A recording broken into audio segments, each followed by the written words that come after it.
আরেকবার বল, এই বাড়িতে বোমা মারবি? টিপে ধরেছিলাম মনে নেই? হ্যাঁ, ছাড়বই না, তো সেই শাস্তি আমি তৈরি করে ছাড়বো। মুখটা চেনে রাখ, ঋষি আর চিঙ্গলের মুখটা চেনে রাখ। তুই চোখ বন্ধ করার আগে এই মুখটা দেখবি। কেন বললে এই কথা?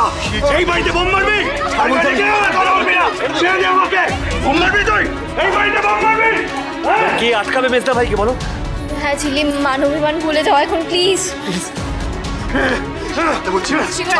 সিংহরা প্লিজ ছেড়ে দিন, প্লিজ ছেড়ে দিন।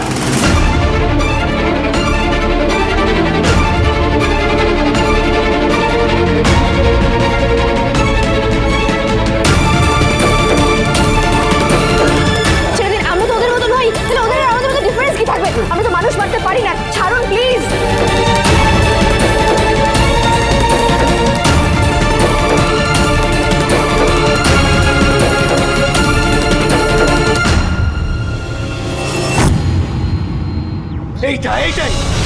এটার জন্যই বলছিলাম শিউলপুরার ভোট হলে এটাই হবে, যেটা তোমরা কেউ, তুমি ছোটকা, তোমরা কেউ বুঝতে পারছো না। মানুষ মেরে এসেছে ওরা, মানুষ মেরে এসেছে, মানুষই মারবে, এটাই ওদের কাজ।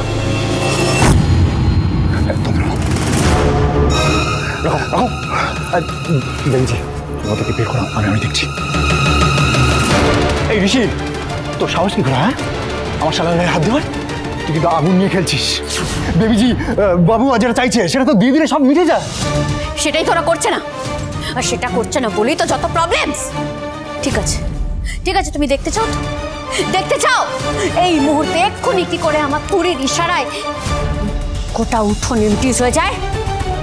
এক মিনিট, এই তোরা এক্ষুনি এখান থেকে বেরিয়ে যাবি, এক্ষুনি।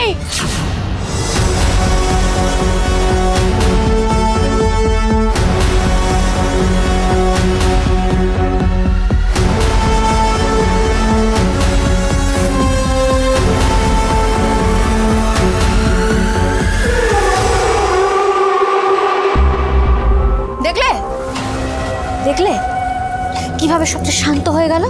হ্যাঁ, তোমরা সবাই কেন বুঝতে পারছো না? তোমরা কেন বুঝতে পারছো না? আমি বুঝতে পারছি না। তোমরা যদি বেবিকে সাপোর্ট করো, বেবি যদি ভোটে যেতে, তাহলে তো সব মিটে যায়। প্রোটেকশন পাবে, জল পাবে, আলো পাবে। কেন বুঝতে পারছো তোমরা? এই জন্য আমি এই শিমুলপুরার রাজনীতি আমি একদম পছন্দ করি না। এখানে কিচ্ছু হয় না, শুধু দলাদলি হয়, আর কিচ্ছু হয় না। ঋষি, ঋষি,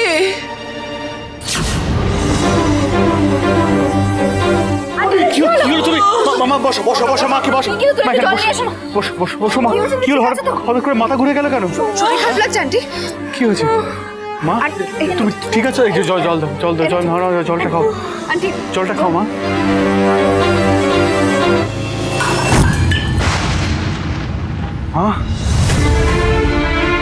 তুই ঘরে জানিস, আমায়ও ঘরে নিয়ে চল, ঘরে নিয়ে চল আমাকে।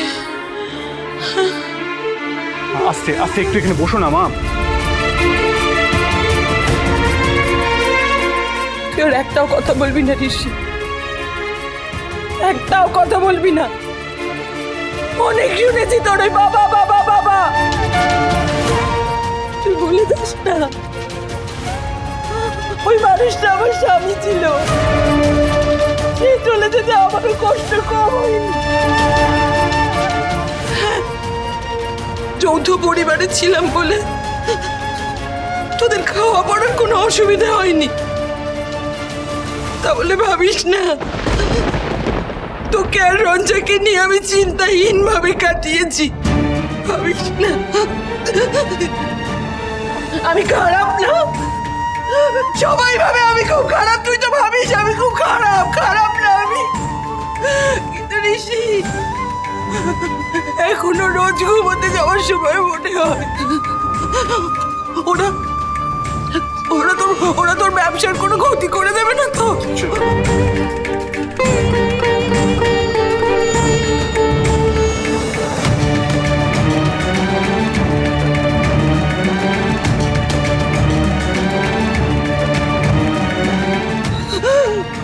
করে দিয়ে চল ঋষি, চলো চলো মা, চল। আর আমি একটা কথা সবাইকে বলে দিতে চাই, এইসব নিয়ে যেন আর বাড়াবাড়ি না। প্লিজ চল, একদম চিন্তা করুন কিছু। আমাকে ওরা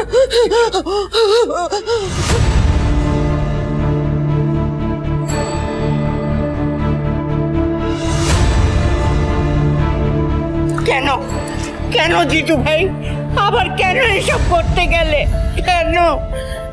দেখ ঝিল্লি, আমি জানি তোর জেঠুর উপরে যা হয়েছে সেটা তুই মেনে নিতে পারছিস না, কিন্তু দেখ এত যখন অশান্তি হচ্ছে কি দরকার এসবের বল?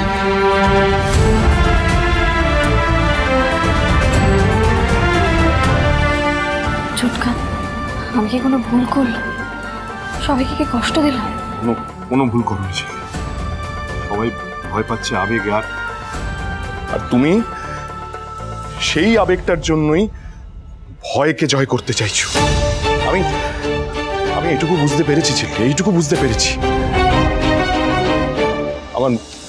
আমার মেজদাও না ঠিক এরকমটি ছিল, অকুত ভয়, কোনোদিন কাউকে ভয় পায়নি, কোনোদিন কোনো অন্যায়কে প্রশ্রয় দেয়নি, অন্যরকম মানুষ ছিল আমার মেজদা।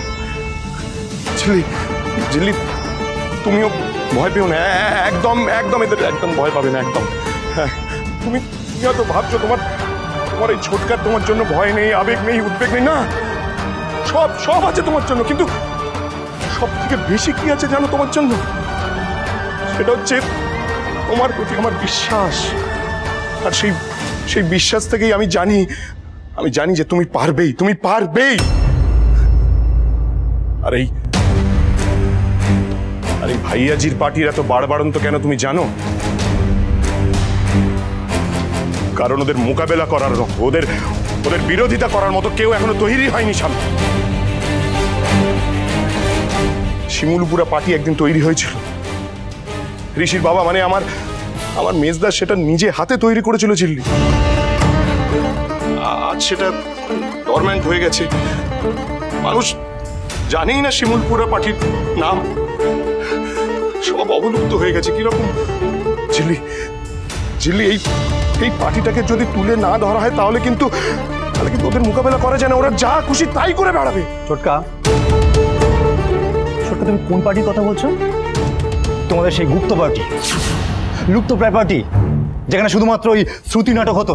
হ্যাঁ, ওই পার্টি দিয়ে না ভাইয়াজির মোকাবিলা করা যাবে না। হ্যাঁ না, ঠিক শুনেছিস, আমি এই গুপ্ত পার্টি, লুপ্তপ্রায় প্রাচীরই কথা বলছি, বুঝেছিস? যেটা তোর মেজো কাকা নিজে হাতে করে গড়েছিল, একটা আমাদের কালচারাল মুভমেন্ট ছিল। শিমুলপুরা পার্টি মানুষের পাশে থাকতো, তাদের সুবিধে অসুবিধে তাকে পেত। আর তোর ওই ভাইয়াজির পার্টি, হ্যাঁ, তোরা যা করেছিস তার কোনো অন্যায় আমাদের পার্টি কোনোদিন করে। এইটুকু ফারাক কিন্তু বরাবর ছিল না।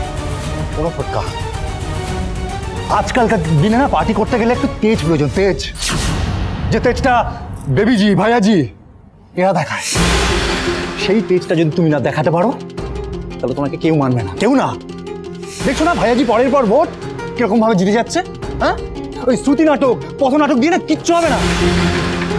ভাইয়াজিতে এত বিপুল ভোটে যেতে কিচ্ছু করতে পেরেছো তোমরা? কিচ্ছু করতে পারোনি। তোমরা তো একটা ক্যান্ডিডেট পর্যন্ত দিতে পারো না। রানা, আবার ভুল করলি। প্রার্থী দিতে পারিনি তা নয়, প্রার্থী তোরা দিতে দিসনি, কারণ তোরা ভোটটাই হতে দিসনি।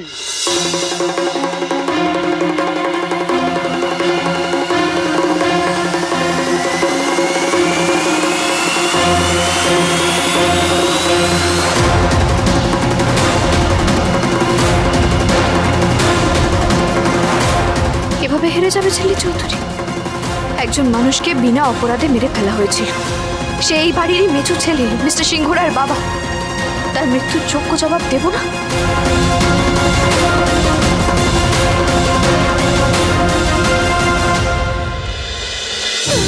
সুজনে রয়েছে যেন